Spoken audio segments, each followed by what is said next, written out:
Buenas noches a todos. El día de hoy le damos la bienvenida al doctor William Jesús Oblitas Villalobos, quien es máster en Derechos Humanos y Derecho Constitucional por la Universidad de Castilla de la Mancha, Toledo, España, con la tesis Desafíos del control de convencionalidad y el aporte del margen de apreciación nacional, bajo calificación sobresaliente con derecho a publicación, maestro en Derecho Constitucional por la Universidad Nacional Federico Villarreal, con la tesis Impedimento de importación de productos biosimilares y su afectación al derecho de la salud, doctorando en Derecho por la Universidad Nacional Federico Villarreal, título post-laurea de especialista en Justicia Constitucional, Interpretación y Aplicación de la Constitución por la Universidad Castilla de la Mancha, Toledo, España. El día de hoy el tema a tratar es la prisión preventiva en la Corte Interamericana de Derechos Humanos. Buenas noches, doctor. Buenas noches. Buenas noches, Connie, gracias. En primer lugar, el agradecimiento justamente al Instituto de Capacitación Jurídica por la oportunidad. En segundo lugar, el agradecimiento a ustedes que también justamente están asistiendo por cualquiera de los medios que se va a difundir la charla del día de hoy. Específicamente se ha tocado este tema en atención a lo vertiginoso que ha resultado en las últimas fechas y en atención a que es necesario el que justamente se tenga que discutir de manera objetiva, de manera, se podría decir conceptuada, colegiada, ampliada y a su vez también convencionalizada.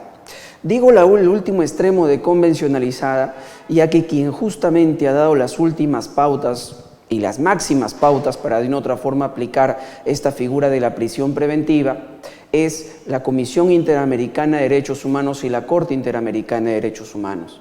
Muchos de ustedes podrán haber escuchado en los alegatos mayormente de la defensa justamente de los acusados o de las personas a las cuales se requiere prisión preventiva, el que hacen alusión a diversas sentencias de la Corte Interamericana o hacen alusión a diversos informes de la Comisión Interamericana o hacen inclusive alusión a diversos fallos también, en especial uno o el último que ha emitido con carácter vinculante o que ya inclusive se aplica también de manera vinculante del Tribunal Constitucional, el caso Ollantumal y Nadine Heredia.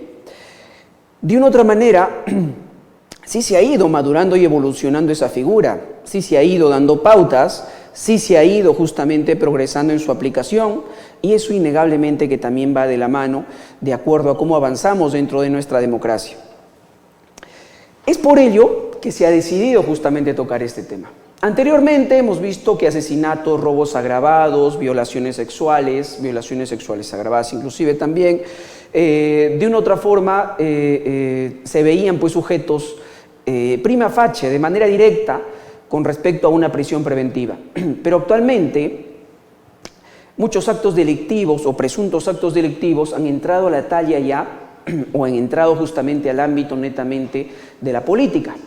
Ahora más que antes, innegablemente que hemos pasado muchas etapas, dentro de ello justamente también la década de los 90 se dejó sentir, pero actualmente con la publicidad, actualmente también con la intervención en mayor medida de los informes de la Corte Interamericana y de la Comisión Interamericana, se está haciendo mucho más cuidadoso para aplicar justamente esta figura. He ahí la importancia, he ahí justamente la actualidad de este debate, he ahí la oportunidad de que ustedes también obviamente puedan emitir una pregunta o puedan justamente emitir un comentario que también pueda objetar el mío, ¿por qué no? El hecho es ir madurando con respecto a aplicaciones de estas figuras. Estamos entonces, la exposición del día de hoy va a tratar justamente de tres fases. Primero, las reglas, pautas y preceptos que ha señalado justamente la Comisión Interamericana de Derechos Humanos, la Corte Interamericana en sí, el Sistema Internacional de Derechos Humanos. De ahí cómo lo ha recogido el Tribunal Institucional, el máximo órgano de interpretación de la Constitución internamente en el Perú, y posteriormente también el precedente justamente de Moquegua que ha emitido la Corte Suprema. Pero dentro de ello sí es necesario el hacer algunas pautas para que ustedes puedan comprender el por qué debemos nosotros de una otra manera guiarnos por lo que dice o lo que indica el Tribunal Constitucional o la Corte Interamericana o la Comisión Interamericana. Vamos a ser absolutamente rápidos para no dejar de pasar también a lo que es el tema nuclear. En sí, justamente, cuando hablamos de una prisión preventiva, cuando hablamos de un proceso que va a conllevar una condena, estamos hablando de un derecho fundamental, de un derecho elemental, de un derecho humano a nivel justamente internacional. No solamente nacional, sino a nivel internacional, que es la libertad. Dentro de ese derecho humano fundamental, básico, que se regula a nivel internacional, es de que nosotros nos sometemos a la competencia vinculante mediante la convencionalidad de la Corte Interamericana. ¿Quién interpreta en último eslabón en el Perú los derechos fundamentales o toda la ligazón o la afectación o las presuntas, no presuntas, sino futuras o posibles violaciones a derechos fundamentales? Es el Tribunal Constitucional. A nivel internacional, ¿quién lo interpreta? El Sistema Interamericano de Derechos Humanos. Dentro del Sistema Interamericano de Derechos Humanos, ¿quién está? La Corte Interamericana de Derechos Humanos y la Comisión Interamericana de Derechos Humanos. Doctor, en ese sentido, ¿nosotros podríamos desvincularnos de un informe de la Comisión Interamericana de Derechos Humanos? ¿Podríamos desvincularnos de una sentencia de la Corte? ¿Podríamos desvincularnos de un estudio que hace una alta comisión justamente del Sistema Interamericano de Derechos Humanos? La respuesta lo tienen ustedes en la Constitución.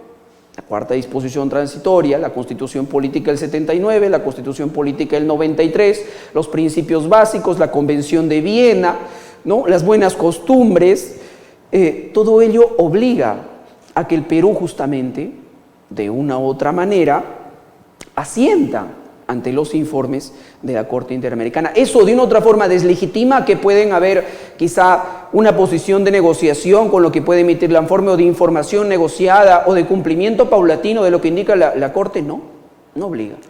No obliga, lo podemos hacer, lo podemos indicar, lo podemos mencionar, podemos efectuarlo, pero de una u otra manera siempre la Corte Interamericana como máximo intérprete iberoamericano, latinoamericano, perdón, de los derechos humanos, innegablemente que nosotros vamos a tener que cumplir, como también lo tiene que cumplir Ecuador, como también lo tiene que cumplir Venezuela. Bueno, ahora ya sabemos cuál es la realidad justamente del país, como lo tiene que cumplir México, como lo tiene que cumplir también Bolivia, como lo tiene que cumplir Uruguay, Paraguay, todos los que son justamente los Estados miembros, Chile, todos ellos.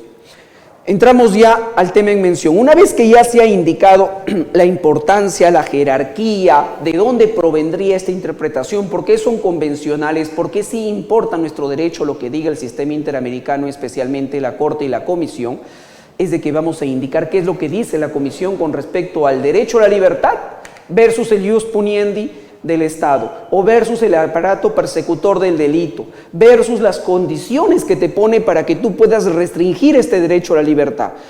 Todo derecho, ¿hay derechos absolutos? Claro que no hay derechos absolutos. Específicamente el derecho a la libertad no es absoluto. El derecho a la libertad tiene un rango mayor, innegablemente, muy cercano a lo que es el derecho principal de todo ser humano como la dignidad. Es quizá después de la vida uno de los más jerárquicos por antonomasia o por ortodoxia, pero de una u otra forma también sufre de límites, condiciones o excepciones. Y eso es lo que he estudiado en el informe evacuado el 30 de diciembre del 2013, la Comisión Interamericana de Derechos Humanos. Específicamente este informe se denominó la prisión preventiva para las Américas. Y de una u otra manera, eso es lo que como portada, como colofón tenemos nosotros que enmarcarnos. Después de ello, de hacer docencia de eso, ya se va a interpretar lo que menciona el Tribunal Constitucional y la Corte Suprema. ¿Por qué es importante? Porque obviamente también las personas deben comprender que a un procesado no se le puede condenar o no se le puede mandar a prisión o no se le puede o justamente detener por una cuestión netamente mediática, no se le puede someter a la pérdida de libertad por los medios, no se le puede someter a la pérdida de libertad porque determinados poderes políticos hagan una presión hegemónica, no se le puede someter a una prisión preventiva por simples elementos o indicios insuficientes que puedan existir, sino que tiene que haber condiciones y parámetros que la Corte nos ha indicado y que tienen que cumplirlo en todos los casos. Vamos a ser más puntuales. El caso justamente del bueno, ahora ya expresidente Federación Peruana de Fútbol, el caso en estos hechos de Ollantaytambo Nadine Heredia, el caso justamente de Keiko Fujimori, en el caso también obviamente de los empresarios que estaban también ligados a la empresa Odebrecht. Entonces, en todos esos casos se cumplen esos parámetros. También en los otros casos, obviamente, en los casos donde los defendidos no cuentan con una defensa apropiada, también en los casos de delitos justamente de violación sexual, en todos esos casos debe de una u otra manera regirse por la interpretación que tiene el sistema interamericano de derechos humanos. Comenzamos, ¿sí? Para ser más práctico. Generalidades sobre la... Generalidades sobre la prisión preventiva. Específicamente en las generalidades tenemos el informe que ya les había mencionado, el informe de las Américas, los informes especiales. Específicamente hay informes especiales que también se han ido recolectando durante el tiempo. Dentro de ellos es el informe de Honduras, de Haití, Bolivia y Perú. Específicamente en Perú se efectuó o se suministró para el informe general, para el informe ya del 2013, que fue el segundo informe sobre situación de derechos humanos en el Perú. Este informe es muy relevante porque ustedes saben de dónde estábamos justamente partiendo, qué es lo que sucedió en el año 2000 y años anteriores, jueces sin rostro. De una otra forma también, aparte de los jueces sin rostros, un sistema muy inquisitorial todavía, a pesar de la legislación. Ya en el 2004, de una otra forma, se quiere implementar el nuevo código con mecanismos muchos más modernos y más garantistas. Con respecto al concepto de la Comisión Interamericana de Derechos Humanos que le da la prisión preventiva, dice: todo el periodo de privación de libertad de una persona sospechosa de haber cometido un delito, ordenado por una autoridad judicial y previo a una sentencia firme. Son el concepto básico y después ya justamente vamos a proceder a analizar lo que son las condiciones o lo que son los requisitos para poder, los requisitos, digamos, que encuadran otros elementos que la justicia nacional puede justamente hacerlos ingresar. Innegablemente que depende de las formas de gobierno, se debe hacer una mirada social, una política estructural. Innegablemente que la prisión preventiva va a depender bastante de la forma de gobierno en el cual nos encontremos. Dentro del informe o dentro de nuestra explicación, ustedes justamente van a comprobar que en los países donde más se aplica la prisión preventiva es específicamente en países donde hay una democracia todavía débil o sensible, como en este caso el país de Venezuela, donde por ejemplo ahí son predictivas las prisiones preventivas, o sea, por determinados delitos se aplica una prisión preventiva, hecho que obviamente la Corte, por ejemplo, vamos a analizarlo de manera mucho más concreta todavía. Si yo cometiera el delito de tráfico ilícito de drogas, no tendría ni siquiera derecho a un juicio, sino que ni siquiera una audiencia, donde se analice o no la prisión preventiva, sino que de forma automática yo tendría que justamente recibir esa sanción transitoria. Eso, de una otra manera, también obedece a la sensibilidad de su democracia, a la vehemencia que tiene su poder ejecutivo, inclusive muchas veces compartido con su poder legislativo, para poder perseguir o sancionar a determinados opositores o a determinados niveles, de una u otra forma, pues, niveles de delincuentes que puedan tener, ¿no? El estándar que maneja la Corte Interamericana y la Comisión, el sistema interamericano, es la presunción de inocencia. Innegablemente que la presunción de inocencia es la barrera que tiene que verse superada por los requisitos de la prisión preventiva. Es decir, si yo justamente quisiera solicitar una prisión preventiva, yo tengo que superar, tengo que derruir, tengo que evaporar la presunción de inocencia. ¿Cómo yo voy a eliminar la presunción de inocencia? Con indicios, con medios, con elementos de prueba, con obviamente también, aparte de los indicios, aparte de elementos de prueba, tengo que satisfacer también las condiciones que justamente me pide la legislación interna y la propia Corte, que es acreditar de que hay un peligro de fuga o una obstaculización de la justicia. Y esos elementos, inclusive de acuerdo al Tribunal Constitucional, tienen que estar mucho más ligados o más cercanos. Más adelante ya lo vamos a desarrollar. Además, no podremos o no puede el Estado restringir la libertad más allá de lo permitido. ¿Qué quiere decir eso? Específicamente se refiere al elemento de la razonabilidad. ¿Cuál es el elemento de la razonabilidad? Vamos a ser más puntuales y ejemplizantes en ese aspecto. Si de una otra manera hay una investigación que me va a retardar un tiempo determinado, yo no puedo someter a una persona a una investigación más meses de los que justamente ese tiempo me dará para investigar. He ahí, por ejemplo, en el caso de Keiko Fujimori, en el caso justamente de la Federación Peruana de Fútbol que se está viendo ahora, o en el caso de Ollantaytamala, se dictaminó inicialmente 36 meses de prisión preventiva. En ese aspecto, la Corte Interamericana últimamente ya ha tenido pronunciamientos que esos plazos son exagerados, amplios y a modesta precisión poco fundamentados. ¿Por qué? El plazo, al ser un elemento especial, tiene que justamente analizarse de forma adecuada y tiene que proporcionarse y motivarse. Lo vamos a ver más adelante con mayor precisión. Para la Comisión Interamericana, ¿cuáles son las causas? Específicamente las causas para que exista la prisión preventiva son estas para la Comisión Interamericana.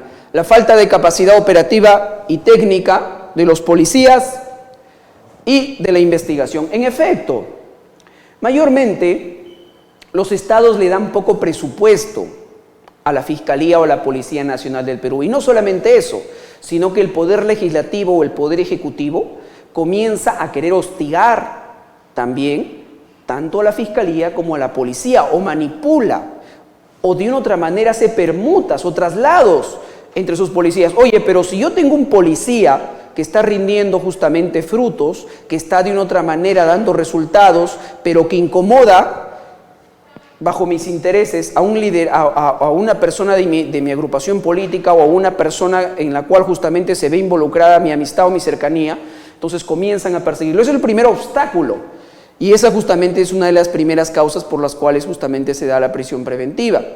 Independencia y recursos de las defensorías públicas. Si bien nosotros últimamente nos hemos centrado en la prisión preventiva de estas personas ligadas a la política, pero tengas en cuenta que la prisión preventiva es un instrumento muy antiguo que se le ha dado justamente a violadores, narcotraficantes, personas justamente inculpadas también de terrorismo, personas inculpadas de apología, personas inculpadas de homicidios.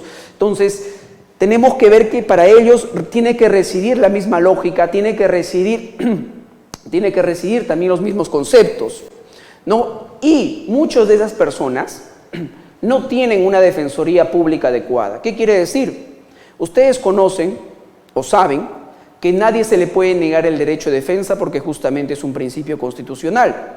Si uno de esas personas que se está viendo implicada en un hecho delictivo no cuenta con dinero para poder pagarse un abogado, al final ese es el sistema, innegablemente que va a tener el Estado que proporcionarle uno. Pero ¿qué sucede si le proporciona a uno de mala, inadecuada calidad? Innegablemente que eso es una causa para que se pueda emitir las prisiones preventivas. Es por eso que la Comisión dice, debería haber justamente defensorías públicas adecuadas, defensorías públicas técnicas de alta calidad y altas condiciones. ¿Y quién tiene que brindar eso? Innegablemente que también lo tiene que hacer el Estado. Falta de independencia judicial, es lo que les mencionaba, cuando no hay innegablemente democracia, no hay separación de poderes y tanto justamente entre ellos utilizan al Poder Judicial, utilizan a la Fiscalía, manipulan de una otra manera también al sector policial para poder responsabilizar a personas que de una otra forma pueden ser de su oposición o su incomodidad.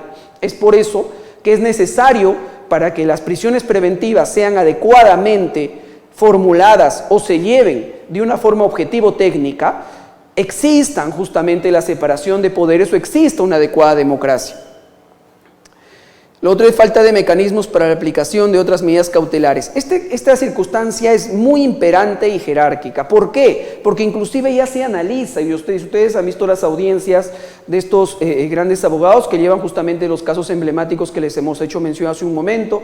¿Qué es lo que piden ellos? Ellos dicen, usted puede darle impedimento de salida del país, usted puede darle libertad condicional, inclusive y en proyecto estaba justamente una ley de la congresista Vilcatoma, usted podría justamente someterle al seguimiento, al rastreo bajo grilletes electrónicos.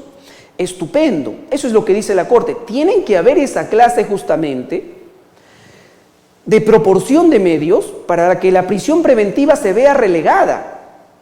Siendo que la prisión preventiva se ve relegada, deberían haber mecanismos alternos, como por ejemplo la libertad condicional o impedimento de salida del país, o obviamente también los grilletes electrónicos.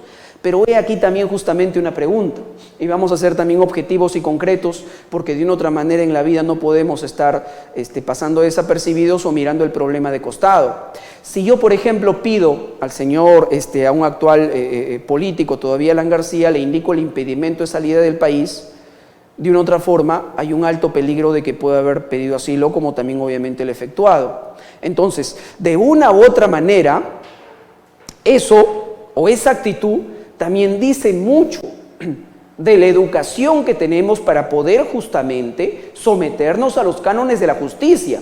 Es decir, el problema que ustedes analizan no es netamente un problema de la lógica penal o de la lógica constitucional, es un problema netamente cultural, porque nadie, por más que haya sido 5, 6, 7 veces presidente, por más que haya sido 5, 6 veces el poder fáctico económico del Perú, por más que justamente tenga diversos medios de comunicación, nadie, absolutamente nadie, puede dejar de someterse a los cánones de la justicia, por más que estos le parezcan de una u otra forma arbitrarios. ¿Por qué? Porque el Estado peruano reconoce las instancias. Inclusive tiene hasta 4 instancias dentro, obviamente, de los recursos excepcionales que existen para poder evaluar la situación. Que se tienen que perfeccionar internamente el tema de los tiempos, se tiene que perfeccionar. Que se tiene que perfeccionar el tema justamente del traslado rápido y urgente de los expedientes, se tiene que perfeccionar. Pero eso no evita de que seamos o que tengamos los deberes cívicos adecuados para poder justamente someternos a cualquier clase de investigación, y más aún si estamos ligados justamente a temas políticos donde ya la emblemancia de lo jurídico rebasa y llegamos al ámbito inclusive de lo ético, inclusive del ejemplo de ciudadanía que debemos establecer. La inversión de la carga de la prueba. En concreto, lo que sucede es de que también ahí la Fiscalía muchas veces se equivoca y dice, a ver, acredíteme que su teoría es la adecuada. Voy a poner un ejemplo muy práctico.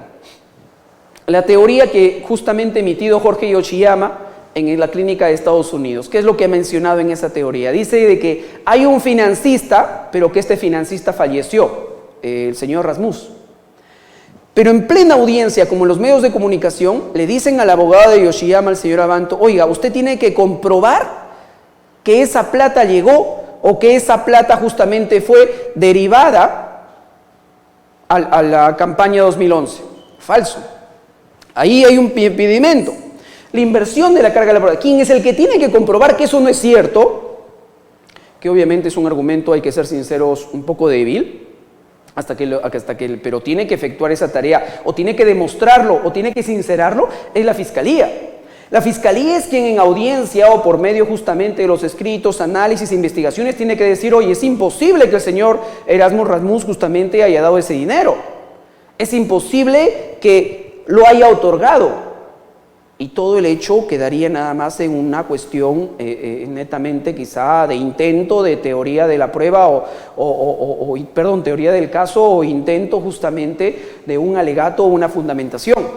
Pero quien tiene la carga de la prueba para con eso justamente poder pedir y después someter a prisión preventiva es la Fiscalía, que es el órgano encargado.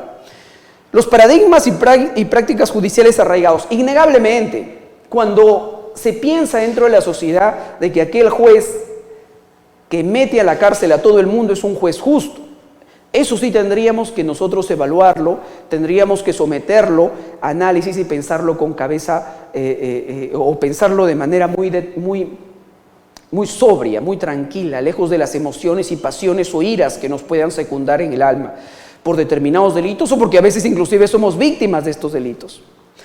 Lo que se le debe pedir al juez antes de que meta prisión preventiva a todo aquella persona que acude justamente a su juzgado, antes de pedir eso, lo que se debe pedir es que el juez razone, motive, analice. Lo que se le debe pedir a la Fiscalía es que la Fiscalía investigue, hurgue, presente medios de prueba, antagonice, debata, califique, creativice sobre dónde encontrar justamente mayor caudal probatorio, creativice, se prepare sobre cómo presentar una buena teoría del caso y así poder justamente al menos llegar, no a la certeza, pero llegar a un grado de veracidad que de una otra forma le motive una prisión preventiva.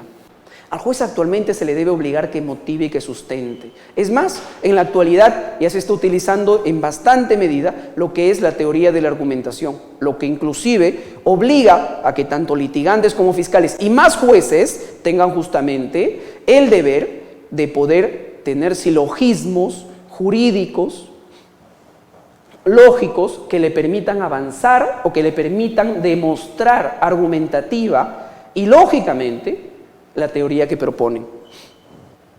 Otro de ellos es justamente la corrupción, innegablemente que eso es una de las causas para la prisión preventiva. Bueno, en la parte final dice la calidad de reformas públicas, lo pasamos por una cuestión también de tiempo, nos faltan 15 minutos y estamos justamente acelerados.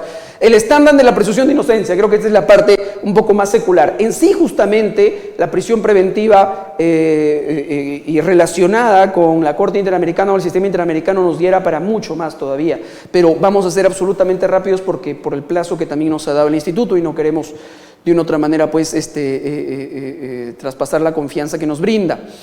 Todas las personas se presume la inocencia, innegablemente. El hecho, por ejemplo, para ser más directo, de presentar a una persona con un chaleco de detenido, de presentarla justamente con grilletes, o presentar a una persona en cualquier estado que afecte su dignidad y que rompe esta presunción de inocencia, no es permitido. No es permitido. Satisfacerá justamente el morbo personal, pero eso no es adecuado. ¿Por qué? Porque rompe lo que es la presunción de inocencia. Y desequilibra, innegablemente que también desequilibra, lo que es la convencionalidad y el arraigo que debemos tener sobre los pronunciamientos del sistema interamericano.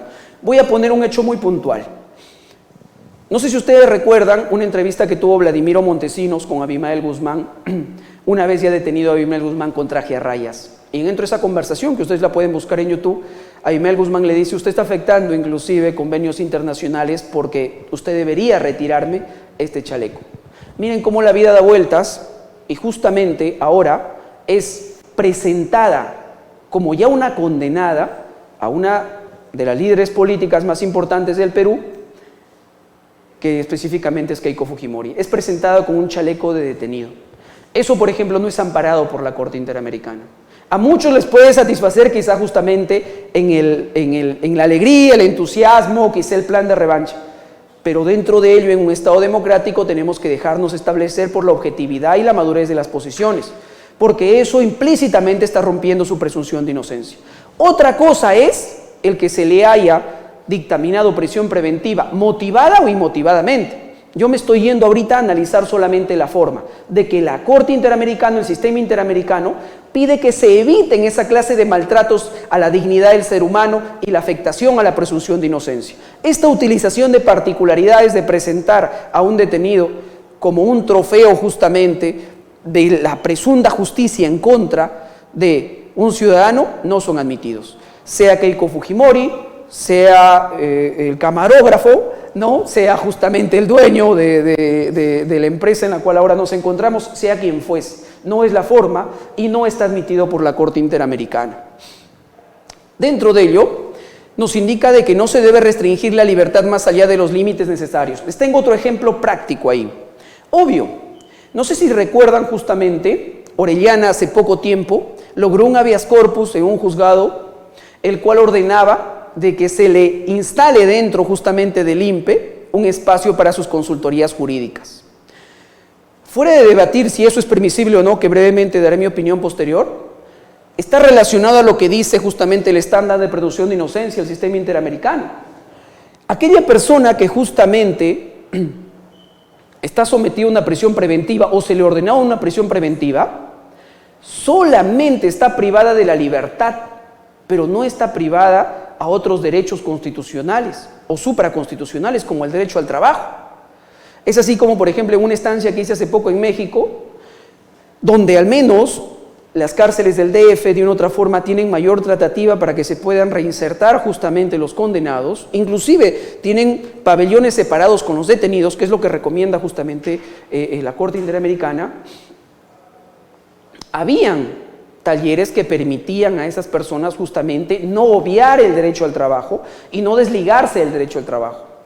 Quiero que entiendan que el derecho, el perder la libertad, provoca justamente una circunstancia mental y una circunstancia social, una circunstancia familiar, una circunstancia laboral drástica. Y lo que te dice el sistema interamericano es que solamente pierde la libertad esa persona con prisión preventiva y por un determinado plazo de tiempo que debe ser razonable. No puedes justamente... Es más, ese plazo que tú le has interpuesto, pongámoslo de 28 meses, puede estar sujeto a revisión, porque tú le has interpuesto por determinadas condiciones. Básicamente, ¿qué condiciones? La obstaculización de la justicia y el peligro de fuga. ¿Qué tal si esas dos condiciones en el plazo de los 18 meses se pierden? ¿Puedo yo pedir que justamente revisen esa prisión preventiva? Claro que puedo pedir. Y lo puedo pedir amparado en los criterios de la Corte de la Comisión Interamericana. ¿Que se cumple actualmente? Difícilmente se cumple. Difícilmente se cumple ya sea por los abogados que lo intentan o difícilmente se cumple porque los jueces también no desean evaluar o reevaluar justamente esas peticiones si es que se efectúan. Pero la Corte te dice de que solo se pierde el derecho a la libertad. El derecho al trabajo no se pierde, no se pierde. El derecho a la educación no se pierde, no se pierde. El derecho a la sociabilización no se pierde, no se pierde. Pero por desgracia dentro de los márgenes que también te impone el Estado en una prisión preventiva. En el caso de Orellana, el habeas corpus indicaba de que de una otra manera se le debe dar un espacio para que él pueda justamente efectuar sus labores. Y él indicaba, no me han afectado a mí el derecho al trabajo. Yo tengo el derecho al trabajo. El hecho está ahí en la ponderación entre cómo puedo llegar a un nivel intermedio entre el derecho a la libertad que se le está justamente a él condicionando y el derecho al trabajo. Y a su vez el derecho al trabajo, el ius imperium también justamente, que esté estimado en el artículo 138 de la Constitución Política del Perú, o sea, la administración de justicia. Por ejemplo, en ese caso a Orellana tampoco se le estaba negando el derecho al trabajo. Él internamente bien pudo atender justamente a los clientes que crea conveniente.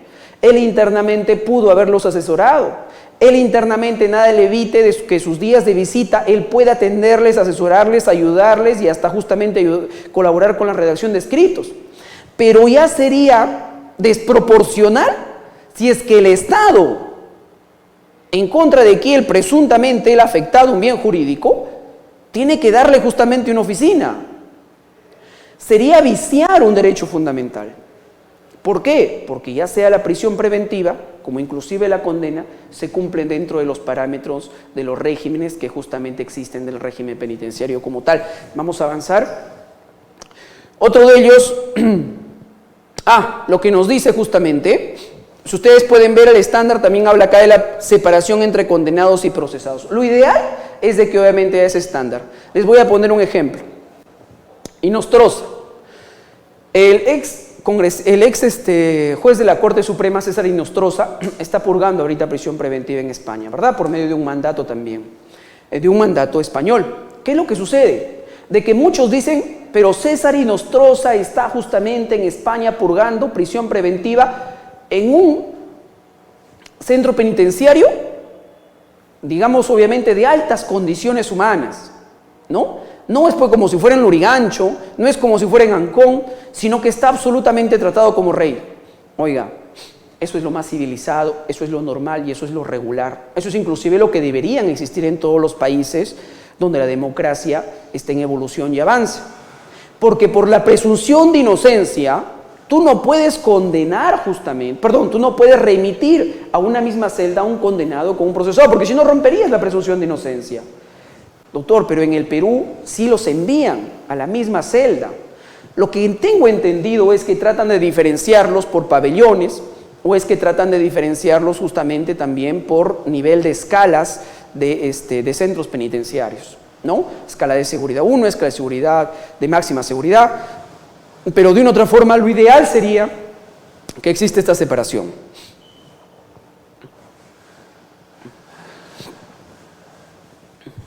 Otro de ellos dice evitar argumentos de peligrosidad del imputado, posible conducta reiterada o persecución social. ¿Qué es lo que nos menciona acá? Dice de que cuando se fundamente la prisión preventiva, o sea, cuando se dicte la prisión preventiva, yo no puedo decir, oye, esa persona que está justamente sometida a juicio es altamente peligrosa porque ya cometió un delito anterior. Ese argumento no es válido para justamente poder sostenerlo en una prisión preventiva, nos dice el sistema. O sea, la reiteración no es válida, doctor, como tal, y puramente no es válida. Ahorita vamos a ver qué elementos son válidos, ¿ah? No es de que la Corte diga, obviamente, no son impolutos, sacrosantos y sagrados. Eso no dice la Corte y no dice el sistema. Lo que te dice es, ese argumento no es válido porque afecta a la presunción. Posible conducta reiterada y la repercusión social. O sea, en audiencia yo no puedo decir, el bien jurídico que ha afectado es la libertad sexual, pongamos, de una menor de edad. Solamente ese elemento como tal no debería ser admitido.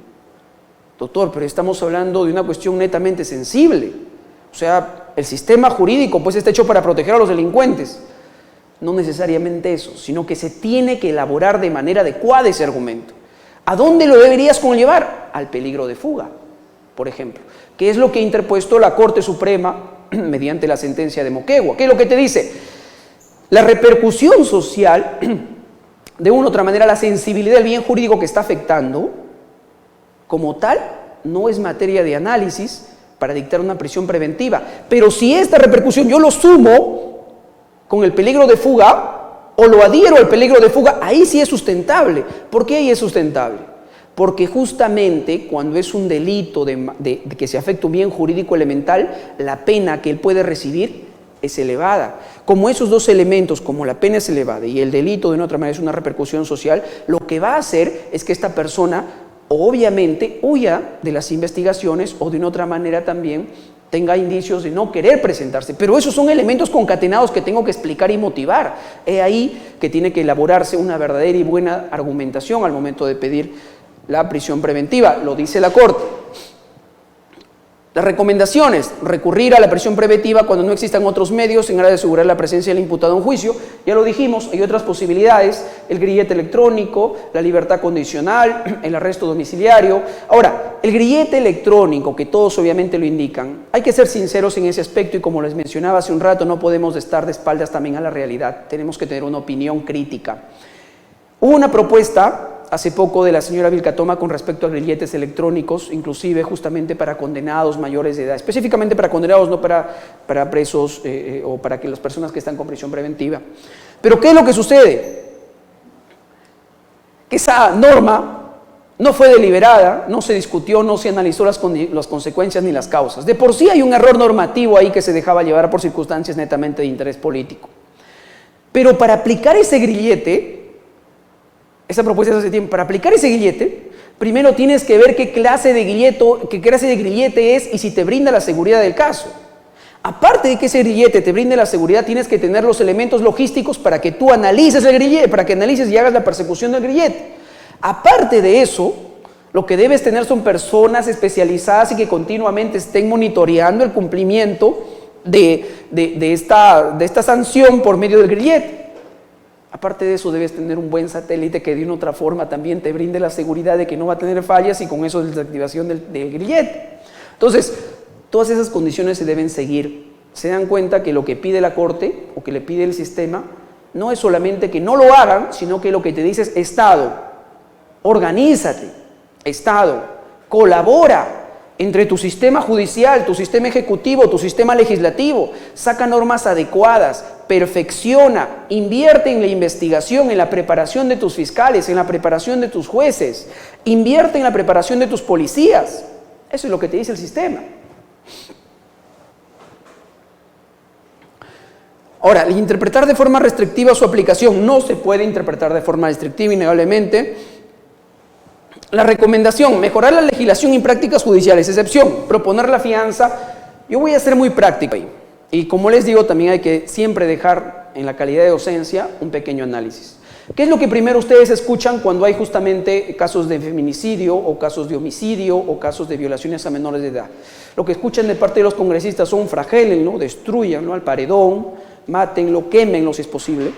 Pero ustedes escuchan a veces, siquiera que un congresista diga, este proyecto de ley va a ir direccionado a la recuperación mental justamente de aquellas personas que han sido víctimas, o a la prevención de aquellas personas que pueden cometer esos actos ilícitos, o en pocas palabras, a la educación, que es un nivel desde los años justamente de González Prada, de Mariátegui, de Aya de la Torre, donde se discutía justamente sobre cuál es el elemento fundamental para poder progresar. Dentro de ellos coincidían que había una parte esa parte fundamental era la educación. Es que eso no da votos, eso no da popularidad, no da portadas, pero sí obviamente ves un congresista que de una otra manera dice al paredón o dice justamente pena de muerte o cadena perpetua, identifícalo como una persona limitada, identifícalo como una persona que de una otra forma no conoce la estructura jurídica y judicial y lo que le permite o no el sistema, y aparte identifícalo como el ocio legislativo.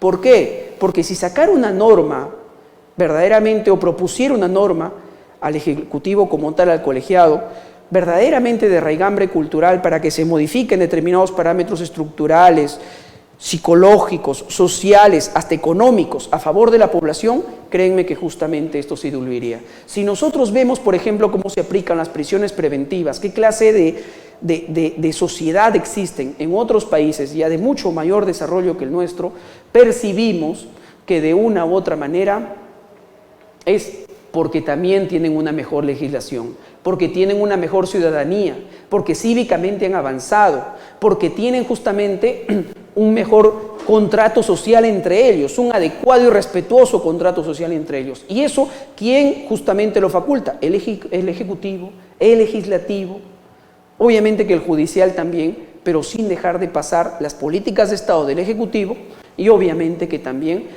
el carácter normativo y de regulación social que emite el Legislativo.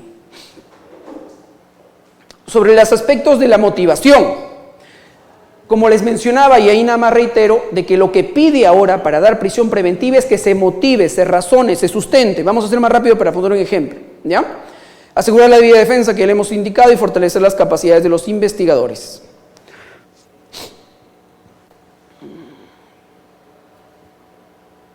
Miren, ahí hay un caso, el caso colombiano y el caso venezolano, que justamente le hemos apuntado, está en el considerando 63 y 66 justamente del informe. Inclusive también indica de que uno de los países que tiene más alta tasa justamente de prisiones preventivas es Estados Unidos. Algo curioso, ¿verdad? Pero eso es cuando también el crecimiento no es equitativo. Cuando tú tienes pobres, de una u otra manera vas a tener delincuentes. No es que hay un ligazón directo, pero sí justamente en ese estado de inconformidad que existe, en ese momento de falta de atención que brinda tanto el Estado como el sector privado, innegablemente que a esa persona tú le vas arrinconando y le vas dejando pocas posibilidades de poder progresar. Eso es algo lógico, socialmente entendido. No es que sea una causa-efecto directa, pero sí tiene una relación muy fuerte que se tiene que derruir, no por medio de prisiones preventivas, no por medio de condenas exabruptas, sino por medio justamente de un tratamiento definido y adecuado desde el legislativo y las políticas de Estado que existan. ¿Qué casos tenemos de pronunciamientos de la Corte Interamericana? El caso Suárez-Rosero versus Ecuador, donde dice, vamos a leerlo para después comprenderlo, es: esta excepción despoja de una parte de la población carcelaria de un derecho fundamental a la virtud del delito imputado en su contra y por ende lesión intrínsecamente a todos los miembros de dicha categoría de inculpados. Lo que pasa es de que en el caso justamente de Ecuador, específicamente hay unos determinados delitos que eran sancionados con prisión preventiva inmediata. Por ejemplo, pongamos que el caso justamente de tráfico ilícito de drogas. ¿Estamos? ¿No? Como por ejemplo el caso de Joaquín Ramírez, que ustedes lo conocen. Pongámonos de que en el Perú dicen el caso de tráfico ilícito de drogas, cualquiera que es inculpado por tráfico ilícito de drogas y hay mínimos elementos objetivos, prisión preventiva. ¿Eso es permitido? ¿Eso es adecuado? ¿Eso es correcto de acuerdo al sistema? No es correcto, porque no tiene que haber esa inmediatez, ese automatismo. ¿Por qué? Porque lo que obliga a la Corte es que se rompa la presunción de inocencia. ¿Cómo rompo la presunción de inocencia? Con dos elementos básicos. ¿Qué dos elementos básicos? acreditando el peligro de fuga y acreditando la obstaculización de la justicia. Y obvio, con elementos objetivos, que es un aditivo que también lo ha recogido justamente el Tribunal Constitucional Peruano y la Corte Suprema. Esos son los elementos. En pocas palabras, ¿qué es lo que te pide el sistema? Motivar. Te pide que el juez razone, te pide que motive, te pide que lo compruebes en audiencia, que no sea automático. Y miren dónde era automático. En Honduras, dice en el caso concreto, a través de una ponderación de los elementos que concurren en en ningún caso la aplicación de tal medida cautelar sea determinado por el tipo de delito. Lo mismo, el tipo de delito no te puede arrojar una prisión preventiva automática. En México, por ejemplo, ahorita también hay una aplicación de la prisión preventiva automática y eso ahorita está siendo rechazado por la misma ONU o objetado. En el caso de Barreto Leiva versus Venezuela también encontramos justamente que no se piden mayores elementos de prueba, perdón, que lo único que se pide son los elementos de prueba. O sea, existen determinados elementos de prueba, automáticamente la prisión preventiva. ¿Qué te dice el sistema? Eso no es lo correcto. Debería justamente existir determinados elementos, peligro de fuga u obstaculización. Esos son los elementos pilares o básicos que te pide el sistema. Vamos a ir avanzando. El caso Peirano versus Uruguay. ¿Por qué es importante? Imagínense un país de alta democracia, conocido como justamente la Suiza de Latinoamérica, un país muy importante que inclusive hace poco nos ha dado un ejemplo de cómo debe tramitarse, por más que un tratado no lo diga de manera textual, pero cómo debe tramitarse una figura tan diplomática como el indulto, como el asilo. Ellos no tenían la obligación de motivarlo, de acuerdo a especialistas. De acuerdo a mi punto de vista, que está inclusive plasmado en unos artículos que ya hace unos meses he expuesto, sí estaban en la obligación justamente de tener que motivarlo. Ya que actualmente ninguna decisión ni política, ni decisión administrativa, o sea, decisión política de ese nivel o diplomática de ese nivel, ni administrativa, ni decisión judicial, puede estar exenta de la motivación. La motivación es la satisfacción de una mínima razón, de una mínima lógica sobre una actuación.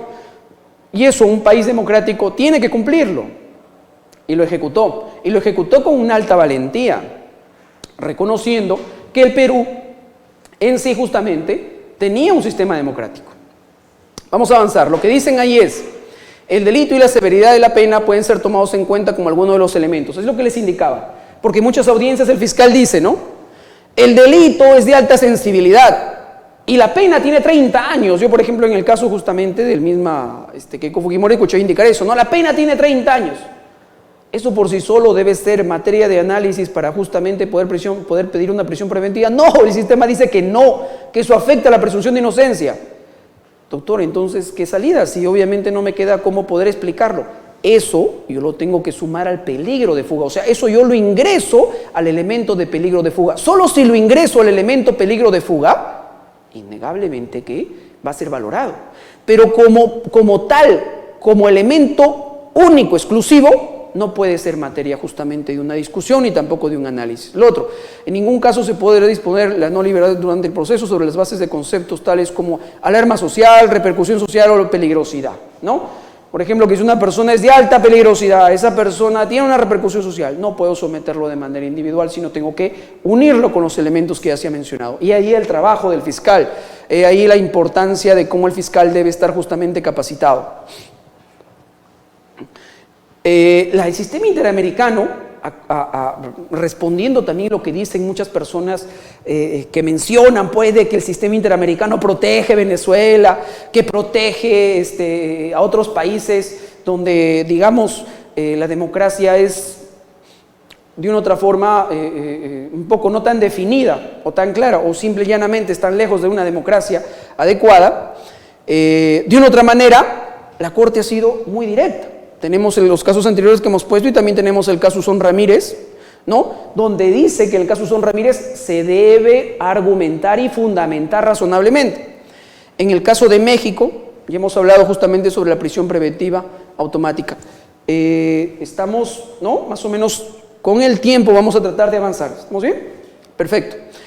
Chaparro Álvarez y López Iñiguez versus Ecuador. ¿Por qué traigo a colación esta sentencia? Las otras sentencias han sido formuladas justamente por mismo sistema. Pero ¿por qué traigo a colación esta? Si ustedes han visto la audiencia justamente de Keiko Fujimori, específicamente el abogado de Yoshiyama, el doctor Abanto, utilizó este caso y utilizó el caso justamente también, caso chileno.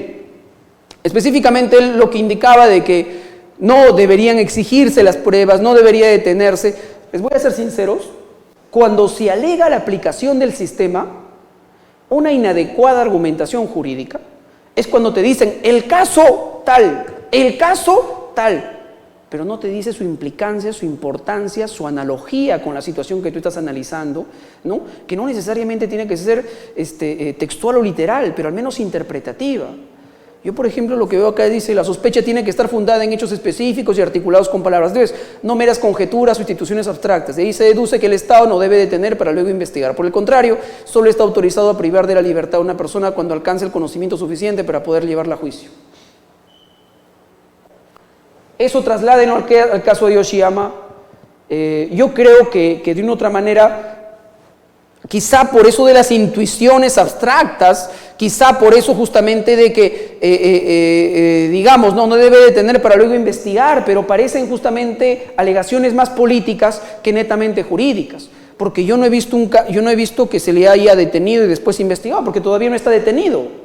Yo no he visto que hay intuiciones abstractas, porque lo abstracto es algo que no tiene conexión lógica, pero en el caso de las acusaciones de Yoshiyama había una conexión lógica porque había dos personas que les indicaban haberle dado dinero. Entonces, obviemos lo que dice Kelsen, por ejemplo, muchas veces es, yo no hago política.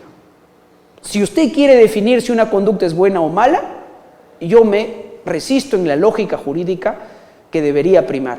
Si es buena o mala, lo dejo para la política y ese campo yo no ingreso. Pero luego justamente la teoría pura del derecho de Hans Kelsen. Dentro de los pronunciamientos de la Corte que ustedes ya han visto y que han sido muy importantes para que se pueda determinar la prisión preventiva, tenemos lo que el sistema impone que debe existir. Ustedes lo tienen abajo, tiene puntero esto, ustedes lo tienen abajo, que es la necesidad, la proporcionalidad y la razonabilidad. La necesidad, ¿qué es lo que tengo que entender yo por necesidad? Tengo que entender de que obviamente esa medida de prisión preventiva es indispensable, o sea que no hay otra que a mí me pueda ayudar a investigar, o sea que es la única que a mí me acredita que de una u otra manera puedo yo continuar con mi investigación sin tropiezos ni incomodidades. Y si no tuviera esa, ¿dónde podría caber justamente la razón de la defensa, a mi punto, modestísimo punto de ver, porque obviamente yo lo miro más desde el punto de vista de mi especialidad, que es el derecho constitucional, son que deben existir medidas menos lesivas. Cuando hablo de medidas menos lesivas, ¿qué quiere decir? Libertad condicional. Miren, yo voy a ser absolutamente puntual. En estos casos, como de Keiko Fujimori, como inclusive, bueno, Alan García no está sometido a prisión, pero de Ollantaytamala, de Heredia, Keiko Fujimori, Kuczynski, Susana Villarán, ¿por qué creen que está libre ahorita Susana Villarán o en que está bajo libertad condicional? ¿Por qué creen que Kuczynski está bajo libertad condicional? ¿Por qué creen que muchos de los consorciados peruanos con Graña y Montero están bajo libertad condicional? Porque supieron utilizar esto, medidas menos lesivas. Porque sus abogados no les empujaron a obstruir la justicia ni a distanciarse de también una presunta colaboración con la administración. O sea, el abogado también debe cumplir, hay un rol fundamental para que su patrocinado no lo metan a prisión preventiva. El abogado mínimamente le tiene que decir es colabora. Mínimamente tiene que decir es garantízale. Mínimamente lo que tiene que ir es al fiscal y decirle, oye, mi patrocinado al 100% va a colaborar justamente con tus investigaciones y con estos elementos te lo acredito. Si se hiciera eso también por parte de la defensa, créanme que obviamente existirían estas medidas menos lesivas como la libertad condicional, impedimento de salida del país. Pero si yo vengo a declarar de otro país, me someten a un impedimento y pido asilo, o ataco por medio justamente de mi facción política, o ataco con el poder que tengo, innegablemente que lo que estoy haciendo es cumpliendo con lo que dice el sistema, peligro de fuga u obstaculización de la justicia. Entonces, de una otra forma, no estás coadyuvando también a que la Fiscalía y el Poder Judicial cumplan con estos elementos de necesidad. El elemento de proporcionalidad. El elemento de proporcionalidad es que tú tienes que poner en balanza, para ser más práctico, entre la libertad, que es un derecho humano fundamental, y el objeto que se persigue. El juez va a analizar qué es lo que tú quieres encontrar. Si verdaderamente hay razonabilidad, que yo tenga que privarle de libertad a esa persona para que tú puedas conseguir ese objetivo, ese fin. Lo que decían ayer justamente en la audiencia de Bichodito, o sea, del ex presidente de la Federación Peruana de Fútbol, es ese ligazón entre la libertad y el objetivo con el cual yo te la exceptúo, eso es lo que tiene que ser materia de análisis. La razonabilidad. Yo aquí sí justamente voy a criticar justamente las resoluciones que mayormente se han dado sobre prisión preventiva. No se respeta lo del plazo, y eso es de un elemento, la razonabilidad. ¿Por qué? Porque cuando justo se va a explicar sobre la razonabilidad, ¿qué es lo que hace el fiscal? Dice, creemos que esta medida es razonable porque se ajusta a la pena y se ajusta a los cánones a los elementos objetivos encontrados de culpabilidad. No, eso no es fundamentar la razonabilidad. Cuando a ti te digan, fundaméntame la razonabilidad de la prisión preventiva, es de que tú tienes que indicar por qué ese plazo de manera exacta, precisa, coyuntural, ese plazo y ni un día más, tiene que justamente perseguir la proporcionalidad, tu objetivo. Señor juez, yo quiero justamente hacer una diligencia pericial en Estados Unidos y creo que esta persona se va a entrometer en esa diligencia que voy a efectuar. Por lo tanto, le pido justamente que sean 3 meses de prisión preventiva. Hay algo de lógica y coherencia, ¿verdad? Y eso, créanme, a mi punto de ver, sí, yo he visto esa falencia, modestamente lo indico, en la Fiscalía y también en las resoluciones judiciales. El plazo no se sustenta, lo analizan como si fuera un elemento más, un engranaje, como si fuera una plantilla dentro de una resolución, y no es adecuado. Y no amerita 15 o 20 páginas o 30 o 40 autores. Lo que merita es algo de lógica entre qué es lo que quiero hacer, qué investigaciones tendría yo que efectuar y el por qué esta persona me obstaculizaría o podría fugarse. Pasamos. Me vas indicando la hora más o menos porque son varias diapositivas. Precedente asumido por el TC. Ya estamos más o menos avanzando, falta poquísimo, ¿ya? Eso es lo que les indicaba. Ya terminamos con el sistema interamericano, ya mencionamos cuáles son las condiciones. Recuerden estas 2 palabras o estos 2 elementos que el sistema interamericano le ha interpuesto por medio de su corte, que son obstaculización de la justicia y peligro de fuga. Esas condiciones son, digamos, que los preceptos sagrados que antepone el sistema interamericano para poder derruir a la presunción de inocencia. Otro elemento por sí solo, ¿lo puede destruir? No lo puede destruir. Doctor, pero hay indicios. Con esos indicios yo puedo pedir prisión preventiva. Sí, pues por sí solo no lo puede derruir la presunción de inocencia. Doctor, pero eso es una pena que puede recibir de más de 20 años. Por sí solo no puede derruir el precepto que ha indicado o el estándar de la prisión preventiva. Perdón, de la presunción de inocencia. ¿Qué es lo que nos ha dicho justamente el precedente? Vamos a ser precisos. Este precedente del caso Ollantumala y Nadine Heredia ha levantado mucho vuelo. Sinceramente, sí son ricos los votos, tanto singulares como las fundamentaciones particulares que se emitió al respecto, pero a mí me hubiera gustado que el colegiado sea más compacto al momento de emitir un voto, como lo ha hecho últimamente, que ha sido de un alto reconocimiento. ¿Y para qué, no? Se tiene al menos un tribunal constitucional, digamos que diverso al momento de pensar, pero muy comprometido cuando se refiere a fines sociales o cuando se refiere a principios democráticos. Y eso es lo que se tiene que rescatar. Con respecto al precedente, define. Obvio, lo que ya no conocemos y que todos debemos justamente respetar, que la prisión preventiva no es la regla, es la excepción. Y como es como en la vida diaria. Si tú tienes una excepción, ¿bajo qué condiciones va a cumplirse esa excepción? Bajo las condiciones que ya se ha precisado del sistema interamericano. Otro, lo que te pide es esto, la motivación calificada. ¿Y sabe dónde se ha dado de mayor explicación? Y ustedes lo pueden encontrar en el caso de prisión preventiva, caso Silva Checa, caso Keiko Fujimori, caso Yoshiyama, ahí se ha analizado este elemento, la motivación calificada. ¿Qué es la motivación calificada? Hay una motivación suficiente y hay una motivación calificada. Para hacerlo más concreto, la motivación calificada es algo que te conlleva a tener un grado de certeza mucho más cercana sobre la culpabilidad de la persona que está sometida a prisión preventiva. O sea, que no es de que esa persona por dos elementos de prueba que yo pueda tener es responsable. No, sí, mira, hay dos elementos ahí que de una otra forma me indican o me hacen presumir que es responsable. No, no hace falta eso. ¿Qué es lo que tendría que haber? Tendrían que existir una mayor acreditación. ¿Qué mayor acreditación? Esos dos elementos objetados, debatidos, concatenados, analizados y al final por el juez motivados o mínimamente, no actuados quizá en su plenitud, pero mínimamente corroborados o contrastados. Que se tenga que analizar cada elemento o convicción de las partes. Esto es lo que ha dicho justamente también el TC. Ha dicho que para que se cumpla la contradicción, que es un principio de todo informe oral y de todo proceso, como el proceso civil, laboral, constitucional y penal, sino que en el penal está mucho más evolucionado, hay que ser sincero, pero hay que irnos acostumbrando, porque los futuros juicios son de ese nivel, son bajo la contradicción.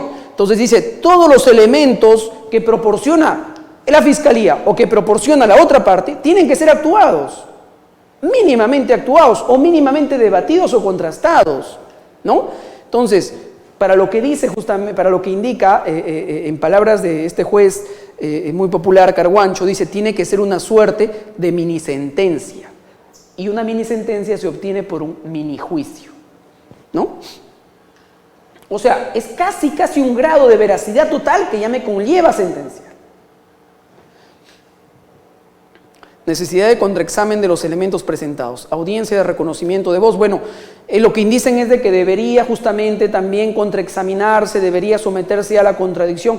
En esto hay un tema ahorita muy debatible que ya quizás será materia de otra explicación, pero bueno, vamos a avanzar. Proporcionalidad, razonabilidad y necesidad, que ya le hemos evolucionado. Lo que nos dice la Corte Suprema de la República del Perú. La Corte Suprema nos dice, la audiencia de prisión preventiva se dividirá necesariamente en 5 partes. Entonces, el Tribunal Constitucional te pone el paraguas, te pone el poncho, ¿verdad? Te pone justamente el caparazón, te dice, esto es tu margen. Y adentro la Corte Suprema dice, perfecto, me has puesto el margen, y el sobremargen, ¿cuál es? El sistema interamericano. El sistema interamericano me pone el margen mayor, el Tribunal Constitucional el margen nacional, y la Corte Suprema ya me pone los detalles, ya me pone las particularidades en correlación y en atención a esos paraguas que indicamos. Te dice que deberían haber 5 condiciones necesarias. Dentro de ello te dice el primer presupuesto, los elementos de convicción. Te dice, para que pidas la prisión preventiva, el primer presupuesto, los elementos de convicción, o sea, deberían haber elementos de convicción, medios de prueba, indicios que me hagan determinar de una responsabilidad del delito. El segundo presupuesto, la determinación de la pena. Tú me tienes que indicar si en un futuro esa pena va a ser de privación preventiva o va a ser de libertad condicional, de pena suspendida, ¿no? Entonces, pongamos que es de pena suspendida o prisión suspendida. Sería ilógico que tú me estés pidiendo justamente una pena privativa de libertad, una prisión preventiva. No, el tercer supuesto, el peligro de fuga, discúlpenme, ahí ha habido un error, el peligro de fuga. Entonces, es un elemento, peligro de fuga u obstaculización justamente de la justicia. La proporcionalidad y la duración de la medida. Como les digo, a mi punto de ver, estos dos últimos elementos que lo ha puesto y que son de orden internacional, nacional por el TC y de la Corte Suprema, no están siendo quizá de manera tan esgrudinados o tan analizados. Y eso es el talón de Aquiles por el cual quizá de una otra forma se podrían revertir algunos fallos o resultados o sentencias. El fiscal debe comprender a cada uno de los aspectos del requerimiento del escrito, fundamentando exhaustivamente. Tendría que examinarse en audiencia y pueda pronunciarse sobre estos. Es muy exacto lo que te indica la Corte Suprema, porque te dice algo similar, pero de manera ya más detallada de quién es la responsabilidad. El TC te decía, deben actuarse todas las pruebas. Todos los elementos deberían actuarse. Debe darse el derecho también a defenderse a la otra parte. El fiscal no debe tener medios de prueba escondidos o sorpresivos. Debe dárselo a la parte y en un tiempo determinado el juez le debe dar para que la otra parte evalúe ese medio de prueba. ¿Se acuerdan de la declaración del sometimiento a colaboración eficaz de Rolando Reátegui, del congresista de Fujimori? ¿Cuándo lo hizo? Lo hizo de la noche a la mañana, ¿verdad? O si no, del sobrino de Yoshiyama, ¿no? También se adhirió a la colaboración eficaz y eso fue de la noche a la mañana, ¿se acuerdan? ¿Qué es lo que hizo justamente el juez en ese sentido? Le corrió traslado a la otra parte y le dio 15 minutos para que evalúe justamente esa declaración. Y con eso recién pudo someterse al debate entre las partes. ¿Se dan cuenta? Igual también, no sé si se acuerdan, que eso es un elemento fundamental que sí todo fiscal lo debe tener en cuenta, que es de que cuando se pida la prisión preventiva de una organización criminal, tiene que individualizarse la responsabilidad, tiene que individualizarse los elementos de prueba que de una otra forma alientan el pedido, tiene que individualizarse el peligro de fuga, tiene que individualizarse la obstaculización, tiene que individualizarse el arraigo, tiene que individualizarse la motivación, tiene que individualizarse la duración de la medida, la necesidad, la racionalidad. ¿Por qué individualizarse? Porque obviamente las sanciones son individuales. No sé si recuerdan que ustedes, el juez Concepción Carguancho, en una audiencia o en la audiencia del primer pedido de prisión preventiva, en la primera oportunidad le dijo que le daba cerca de 24 o 36 horas, si mal no recuerdo, para que individualice el fiscal. Eso sometió a otro debate, porque lo que dijo la parte de la doctrina, parte de algunas personas especialistas en el derecho penal, es de que prima facie, en primer momento, en primera oportunidad, el juez lo que debió haber hecho es eliminar justamente, declarar improcedente ese pedido por este defecto de forma existente. Pero eso, les soy sincero, dependía de los abogados de la otra parte. Porque yo que abogado de la otra parte dejaba que seguían con la audiencia. Y en plena consecución de la audiencia daba a demostrar esa debilidad tan aguda y tan no estructurada para el beneficio particular. Pero bueno, cada uno con su teoría, ¿no? Quizá también eso conllevaba la estrategia de recusación que ellos querían animar, ¿no? Conclusiones. La Corte Interamericana ha establecido parámetros que deben cumplirse en atención a los vinculados pronunciamientos del sistema interamericano. Lo que inicié mencionando. En el sano juicio nadie puede justamente, en el sano juicio ni jurídico ni social, nadie puede decir que un pacto, que un tratado, que un acuerdo lo podemos violentar o podemos renunciar. Más aún si ese tratado, ese acuerdo nos define como sociedad a nivel internacional, nos conceptualiza a nivel internacional, nos propagandiza a nivel internacional. No podemos llegar a decir, y más aún si ese acuerdo lo único que nos pide es que evolucionemos, que nuestra cultura cívica la elevemos. Eso es lo que nos pide un tratado internacional de derechos humanos.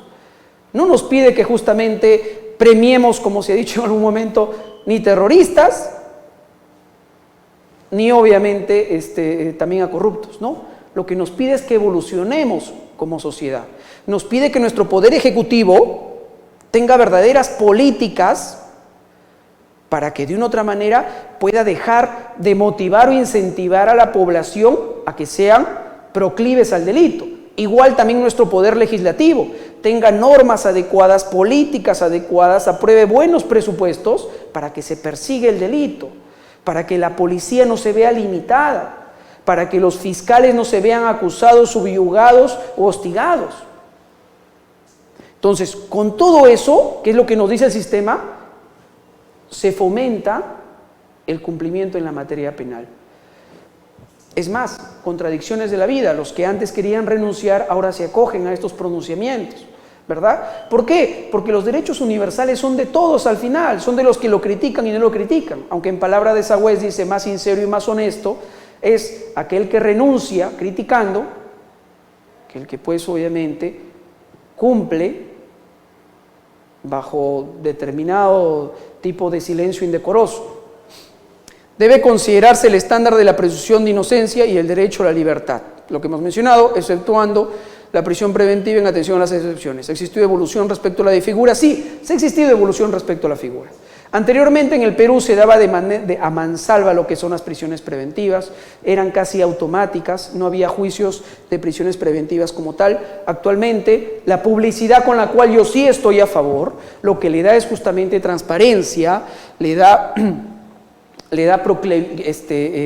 aparte de la transparencia, da seguridad y también le conmina al juez, al fiscal y a las partes a tener justamente altura, nivel y preparación para que puedan exponer sus argumentos o para que el juez pueda de una otra forma también argumentar los motivos de su resolución. El principio de publicidad no solamente es para estos juicios, el principio de publicidad es para todos los juicios, para todos los juicios. Si yo tengo el juicio de Benito Pérez, tengo el derecho para ir, sentarme y verlo.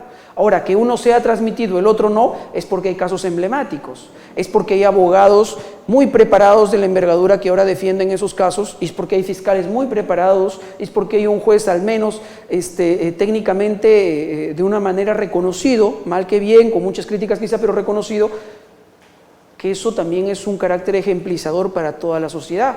Que hay cosas que se han ido, sí, o que no se han cumplido, o que están sujetas a críticas, hay cosas que no, y que quizá lo profundizaremos, y si no es en otra oportunidad, mediante ya las preguntas. Tal como le indica la Comisión Interamericana y la misma ONU, la evolución en la aplicación depende de sus factores hegemónicos como adecuada legislación, defensa adecuada, independencia, exclusión de paradigmas, reforzamiento de lo que hemos dicho inicialmente, y cabe resaltar la debida motivación calificada que se exista en cuanto al plazo y la presión preventiva, debe existir mayor cumplimiento. Es lo que yo me quedo con esta partecita de un informe emitido por la ONU que dice: el sistema de justicia penal, pero logran desarrollar sociedades de equidad, construyeron sociedades violentas y no van a reducir sus tasas de delito. Señores, hay estudios de especialistas sobre prisiones preventivas a nivel internacional que han acreditado que mientras más prisiones preventivas hay, no es que se reduzca el delito o que se reduzca justamente los juicios o que se reduzca los ánimos de evitar el peligro de fuga. Al contrario, lo que hay ahorita son más cárceles. Y esos países, como por ejemplo Panamá, no lo digo de manera individual, sino están en los informes, Panamá están creando más centros penitenciarios que escuelas o que colegios. La pena de muerte, en igual razón, también justamente está yendo por ese camino. Donde hay pena de muerte, están insistiendo más delitos. El mismo caso justamente del país estadounidense. Pero ¿qué es lo que sucede ahí? Es de que, por un hecho lógico, y dedúzcanlo, si hay pobreza, si hay extrema pobreza, el pobre, dentro de la ignorancia que lo mantienen, dentro del desconocimiento que lo mantienen y dentro del empuje que le hace la sociedad privada o las empresas privadas y el Estado, no le dan otra posibilidad, hay muchas oportunidades de una otra forma de encontrar un camino poco sociabilizable, poco civilizado y escasamente también cumplidor de sus obligaciones como nacional o como persona. Entonces, eso de una otra manera entra a tallar. El tema que hemos analizado, ya para poder culminar y para dejar pase a las preguntas, conlleva muchos hechos. El tema es que el derecho penal es la última ratio, y dentro del derecho penal, siendo la última ratio, hay una última ratio, que es la prisión preventiva. En temas procesales, porque en temas ya de ejecución sería la condena. Esa última o secular última ratio, como lo definiríamos, tiene condiciones. El sistema interamericano los ha interpuesto. El Estado peruano lo reconoce. Estamos evolucionando, sí, porque en comparación de otros países no tenemos la prisión preventiva, al menos automática. Pero ¿qué requiere eso? Que también evolucionemos como país. ¿Por qué? Porque es cierto la crítica de la población. Si yo solamente me atrevo a cumplir en el aspecto formal lo que dice el sistema interamericano, como muchos abogados se van a las audiencias y dicen, el sistema interamericano dicen que no debe haber prisión preventiva.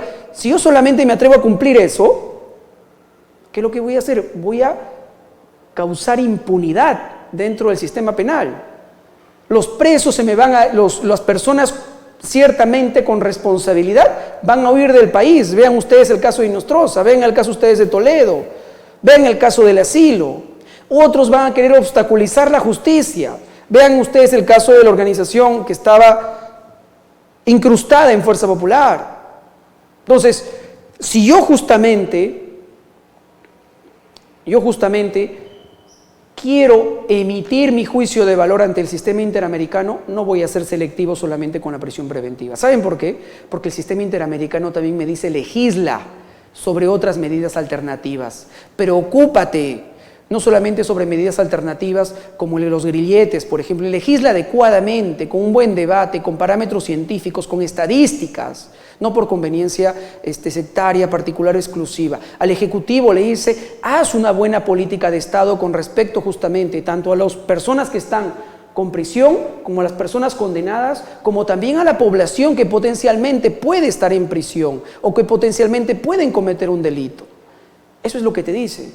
De Suiza muchos hablan de que es exclusivamente la democracia perfecta, pero si tú ves, es porque su sociedad también es adecuada, por eso que ha elevado su nivel de civismo. ¿Qué es lo que tienen? Menos pobreza. ¿Qué es lo que tienen? Valores absolutamente álgidos, exacerbados. ¿Qué es lo que tienen? Una clase política así dirigencial, formada, dedicada para lo que se analizó, para lo que se inventó la política de manera socrática, ¿no? De manera axiológica.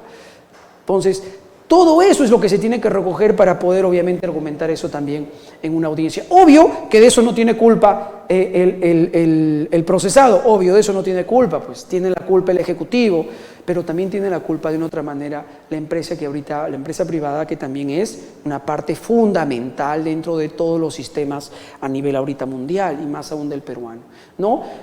Empresarios honestos, empresarios que apoyen a la elevación de la calidad de vida de sus trabajadores, que apoyen a la elevación de la calidad de vida justamente también de los propios peruanos, que tengan sensibilidad social, que tengan de una otra forma también compromiso con las instituciones al momento de ser llamados, que no se coaludan, que no corrompan, ¿no? Entonces eso también obviamente ayuda y eleva el nivel de democracia y vamos a dejar de lado poco a poco esta prisión preventiva. En sí, no cátedra, porque sería muy soberbio al indicarlo, pero al menos mi opinión el día de hoy, mi pequeña intervención, está referida, si bien a los elementos, pero también a explicar de qué es lo que se nutre este pedido, porque tiene un contexto social que no lo podemos evitar. Eso sería en cuanto a mi persona, sujeto justamente a las críticas, sujeto también a las opiniones y a las preguntas. Muchas gracias, reitero mi agradecimiento al Instituto. Mi compromiso, si es que obviamente también se me renueva la oportunidad de poder también debatir sobre cualquier materia de derecho constitucional, inclusive esto poder ampliarlo, ya que el tema es muy rico y debatible. Muchas gracias.